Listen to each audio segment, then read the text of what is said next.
नमस्कार सभी स्टूडेंट के लिए।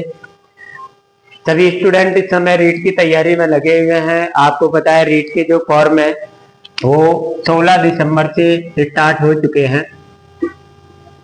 16 दिसंबर 2024 से स्टार्ट हो चुके हैं और इसकी जो लास्ट डेट है वो 15 जनवरी 2025 तक ये आपके आवेदन चलेंगे। आवेदन करना है। इसमें आपको बहुत से विद्यार्थियों के लिए कुछ चीजों में कुछ समस्याएं आ रही हैं, तो आज हम आपको इसके बारे में बताएंगे कि इसके अंदर दो लेवल होते हैं, एक L1 एक L2। लेवल 1 में जो होते हैं वो प्राइमरी टीचर होते हैं और इसमें जो होते हैं जिसको 1 से और 5 तक के होते हैं और इसमें 6 से 8 तक के टीचर होते हैं। इसके लिए यदि अपन योग्यता की बात करें तो इसमें VSTC या जिसको अपन D.Ed या DELED ये इसकी योग्यता होती है। जो 2 ईयर डिप्लोमा में यदि कोई बच्चे ने किया हुआ है तो वो L1 का फॉर्म भर सकता है। L2 के लिए जो योग्यता होती है वो B.Ed होती है और या यदि किसी ने B.Ed को स्पेशल एजुकेशन में किया है तो आपके इसका फॉर्म भर सकता है, या किसी ने BSc B.Ed 4 ईयर्स जो इंटीग्रेटेड कोर्स होते हैं, BA B.Ed 4 year integrated course होते हैं, वो भी अपन L2 के अंदर आते हैं। सबसे बड़ी समस्या जो आपको आ रही है, जो हमने भी देखा कि सर हमको जो लैंग्वेज है भाषा, इसमें अपन को 2 भाषाएं आती हैं। भाषा आती है 2। आपको 2 भाषाएं सेलेक्ट करनी है, एक पहली भाषा एक सेकंड। तो आपको ये चीज ध्यान रखनी है कि सबसे पहले आपको खुद को ये सोचना है कि भाई मेरी जो भाषा है, जैसे हिंदी है, संस्कृत है, इंग्लिश है, इसमें आपको उर्दू भी आती है, सिंधी आती है, गुजराती आती है, पंजाबी आती है, सारी लैंग्वेज जो है वो इसके अंदर मौजूद होती है। लेकिन आपको सबसे पहले ये सोचना है कि मेरी सबसे अच्छी भाषा कौन सी है। आप हिंदी आपकी मजबूत है, आपकी संस्कृत मजबूत है, आपकी इंग्लिश मजबूत है, या आप उर्दू से तो आपकी उर्दू मजबूत है। जो भी भाषा आपकी मजबूत है उस भाषा को आप इसमें सेलेक्ट करेंगे। और आपको ये भी मैं आपको बता दूं, जो आपकी प्रथम भाषा में जिसको आप सेलेक्ट करते हैं, प्रथम भाषा जो है उसका पेपर का जो स्टैंडर्ड होता है वो डाउन होता है और सेकंड जो भाषा होती है उसका स्टैंडर्ड थोड़ा सा हाई होता है। तो अपन को ये ध्यान रखना है, यदि आपकी हिंदी अच्छी है तो आप फर्स्ट भाषा हिंदी ले सकते हैं। और हिंदी के साथ में जैसे आपकी पहली भाषा आपने हिंदी ले ली, ये पहली भाषा हो गई आपकी। अब हिंदी के साथ में फिर बच्चे सोचते थे दूसरी कौन सी लें, तो दूसरी फिर आपके पास में यदि आप उर्दू, सिंधी, गुजराती, पंजाबी से नहीं है, यदि उनसे हैं तो आप वो ले लेंगे। लेकिन यदि उनसे आप नहीं है तो आपको सीधी सी बात है कि आपको इंग्लिश की तरफ देखना है। यदि आपकी इंग्लिश मजबूत है तो, यदि आप की इंग्लिश बहुत अच्छी है, इंग्लिश अच्छी है, तो आप सेकंड लैंग्वेज जो है और इंग्लिश ले सकते हैं। लेकिन यदि बहुत से बच्चे ऐसे हैं जिनकी इंग्लिश जो है वो कमजोर है, इंग्लिश सही नहीं है और संस्कृत भी ज्यादा अच्छी नहीं है, लेकिन उनके पास सबसे अच्छा विकल्प होता है संस्कृत का। ये दूसरी भाषा में आपको लेने। इसका कारण होता है कि कुछ चीजें जो हैं वो संस्कृत और हिंदी इन दोनों में क्या होती है, सामान्य होती है। सामान्य का मतलब जैसे आपको संधि पढ़नी है तो आपने हिंदी की संधि आपको आती है तो संस्कृत में भी लगभग आप उसकी क्वेश्चन का आंसर दे देंगे। लेकिन यदि आपको इंग्लिश बिल्कुल नहीं आती है तो आप सेकंड लैंग्वेज में या फर्स्ट लैंग्वेज में इंग्लिश लेने की गलती बिल्कुल नहीं करें। आपकी हिंदी अच्छी है तो आप उसके साथ संस्कृत ले सकते हैं, संस्कृत अच्छी है तो आप उसके साथ में हिंदी ले सकते हैं। और ये आपको भाषा जो है डिसाइड कर लेनी है इसके अकॉर्डिंग, ये आप बिल्कुल। और जल्दी से जल्दी अपन को, बहुत से बच्चों का जो है आधार का अपडेशन वाला काम चल रहा है कि भाई आधार को अपडेट कराया जाए कि नहीं कराया जाए, कराया जाए तो अभी कराया जाए।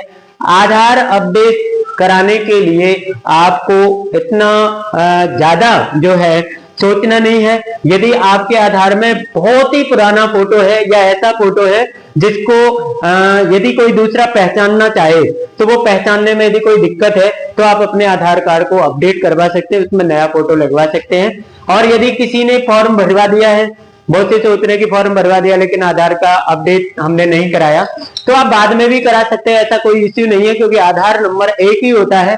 आधार के अंदर जो भी चीजें आप चेंज करवा रहे हैं वो उसी आधार नंबर के अंदर अपडेट होती है। डेमोग्राफिक डाटा अपडेट कराओ, नाम वगैरह अपडेट कराओ, कुछ भी कराओ, लेकिन वो सारी चीजें उसी के अंदर आपकी होती है।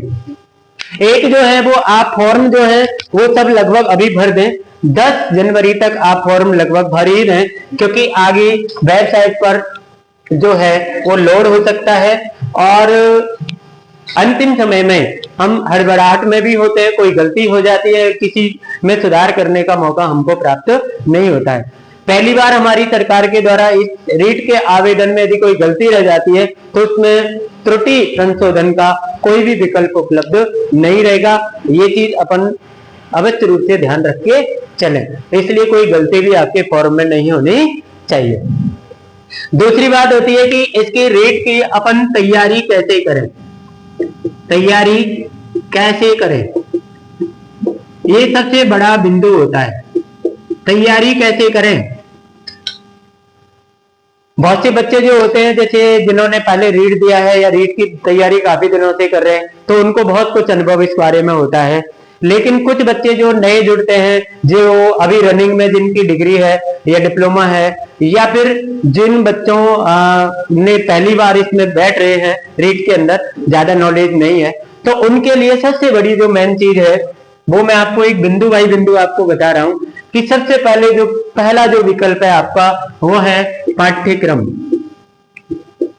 पाठ्यक्रम मतलब आपको सबसे पहले रीट का सिलेबस सबसे पहले देखना है कि रीट के सिलेबस के अंदर कौन कौन सी चीजें आपकी आती हैं। तो आपको सबसे पहले ध्यान रखना है, आपको एक 30 क्वेश्चन जो है 30 नंबर की साइकोलॉजी आती है, 30 नंबर के आपकी फर्स्ट लैंग्वेज, 30 का आपके सेकंड लैंग्वेज, 30 की आपकी मैथ हो गई।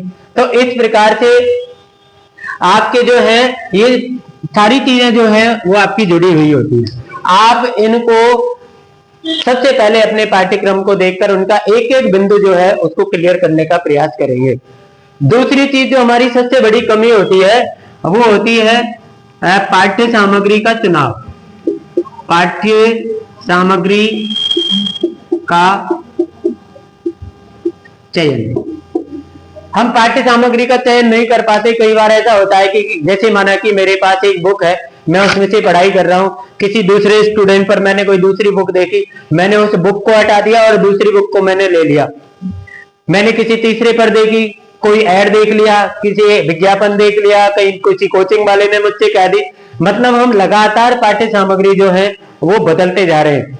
यदि आप पाठ्य सामग्री लगातार बदलते जा रहे हैं तो आप ये मान के चलिए आप इसमें बिल्कुल सक्सेस नहीं हो पाएंगे। पाठ्य सामग्री आपकी एक ही होनी चाहिए, जिसका आपने चुनाव किया है उसी को आप लगातार लगातार बार बार आप उसका अध्ययन करेंगे।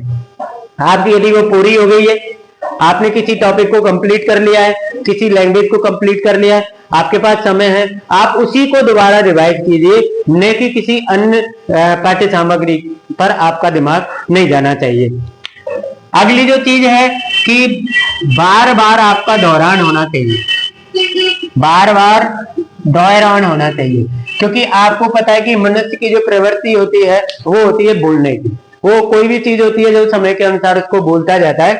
हम पढ़ते जाते हैं, जब हमारी सारी चीजें समझ में आती है तो उसको बार बार आप उसका दोहरान करते जाइए, उसको आप बार बार दोहरान करते जाइए। एक अगली जो चीज आती है वो आती है आपकी अभ्यास के लिए पेपर करना। अभ्यास पेपर ये आपके लिए बहुत जरूरी होता है। कभी कभी हम क्या है पढ़ते जाते हमको ये पता नहीं होता है कि कंपटीशन में किस प्रकार के प्रश्न पूछे जाते हैं, या किस टॉपिक से ज्यादा प्रश्न पूछे जा रहे हैं, किस टॉपिक से कम प्रश्न पूछे जा रहे हैं। पिछले पेपर का भी आप अध्ययन कर सकते हैं, पिछले पेपर को भी आप देख सकते हैं कि, और ये आसानी से आपको इंटरनेट पर गूगल पर आप सर्च करेंगे तो आसानी से आपको उपलब्ध हो जाता है। तो अभ्यास पेपर भी आप करके देखें और उसमें एक ईमानदारी से करके ये देखें आप कि भाई मेरा कौन सा जो टॉपिक है वो मेरा मजबूत है और कौन सा मेरा अभी कमजोर है।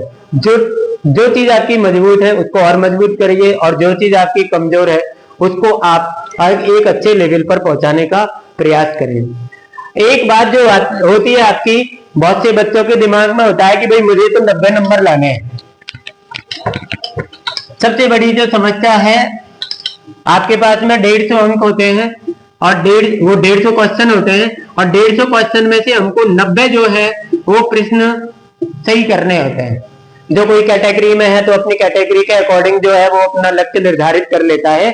तो ये गलती बिल्कुल नहीं करें। आपको पेपर के अंदर ये ध्यान रखना है कि यदि मुझे 90 प्रश्नों की आवश्यकता है पात्रता के लिए, तो कम से कम आप इसमें +10 करके चलें, मतलब 100 क्वेश्चन का आप टारगेट लेके चलें, 100 प्लस का।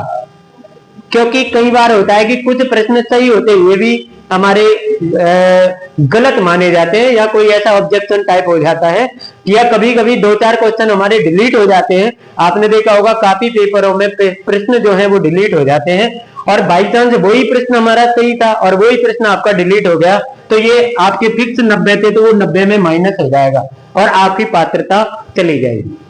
तो आपको ये चीज ध्यान रखनी है कि 90 नंबर, यदि 90 क्वेश्चन यदि मुझे चाहिए पात्रता के लिए, तो मैं 10 इसमें प्लस करके चलूंगा, मतलब मैं 100 प्लस का टारगेट लेके चलूंगा। तो यदि कहीं पर भी कोई गड़बड़ होती है, कोई प्रश्न डिलीट होता है, किसी प्रश्न का आंसर गलत या सही होता है, बोर्ड के द्वारा कुछ और माना जाता है, तो मैं कम से कम ये कि मेरे पास में एक मौका हो कि यदि ये 100 में से माइनस भी हो जाए, 5 क्वेश्चन भी माइनस हुए, तो 95 तक मैं आ जाऊं। 10 भी हो गए आपके पास, 10 का मार्जिन जो है ये आपके लिए बहुत कारगर साबित हो सकता है। तो ये आप बिल्कुल गलती नहीं करें और लगातार पढ़ते रहिए। इसी प्रकार का कोई दिमाग पर आपका प्रेशर नहीं होना चाहिए, और आपकी एक कैलकुलेशन होनी चाहिए कि भाई मेरी साइकोलॉजी अच्छी है तो मुझे 30 में से मैं कितने क्वेश्चन उसमें निकाल सकता हूँ। हिंदी मेरी अच्छी है, जो लैंग्वेज है वो मेरी अच्छी है, तो मैं उसमें से कितने प्रश्न निकाल सकता हूँ। और इसके बाद आपकी मैथ अच्छी है तो मैं मैथ में कितने प्रश्न निकाल सकता हूँ। एक आपकी पर्यावरण जो जीके है, जीके अच्छी है तो उसमें से मैं कितने प्रश्न आप निकाल सकता हूँ। तो लगभग 30 में से यदि आप 20 क्वेश्चन का भी एक मार्जिन करके चलें, तो 5 में से आप एक पार्ट में से यदि 20 प्रश्न भी सही करते हैं, तो आप 5 में से 100 क्वेश्चन आराम से आज सही कर सकते हैं। ये है एक एवरेज, ये औसत है। और यदि आपके किसी में, जैसे माना कि आपकी हिंदी बहुत अच्छी है, तो आपकी हिंदी में माना कि 25 आ गए, और इधर आपकी दूसरी लैंग्वेज संस्कृत थी, वो आपकी कमजोर थी, वहां पर यदि आपके 2-4 घट भी गई, तो आपका 20 का जो है औसत आपका आ ही जाता है। तो इस प्रकार से आप 100 प्लस क्वेश्चन का टारगेट लेकर अपने रेट की तैयारी करें। बहुत से बच्चों की जो मैथ की समस्या आती है, तो मैथ भैया जो है वो प्रैक्टिस मांगती है। मैथ में आप लगातार अपना वर्क करिए, अपने हाथों से सवालों को करिए, अलग अलग तरीके के अलग अलग सवाल करने का प्रयास करें, और उसकी ट्रिक्स भी आप लें, क्योंकि वहां पर समय का बहुत महत्व होता है पेपर के अंदर। आप मैथ की यदि कैलकुलेशन करने लगे तो आपका समय खराब हो सकता है, इसलिए इसमें आपको ट्रिक्स की बहुत आवश्यकता है। आप लगातार पढ़ते रहिए और आपका एक लक्ष्य बना लें कि भाई मुझे 100 क्वेश्चन जो है वो बिल्कुल सही करना है। हम भी आपको रीड से संबंधित जो भी स्टडी मटेरियल, जो भी वीडियो रिकॉर्ड करते हैं, आप उनको भी देख सकते हैं, उससे भी आपको बहुत ज्यादा हेल्प मिलेगी। Thank you so much.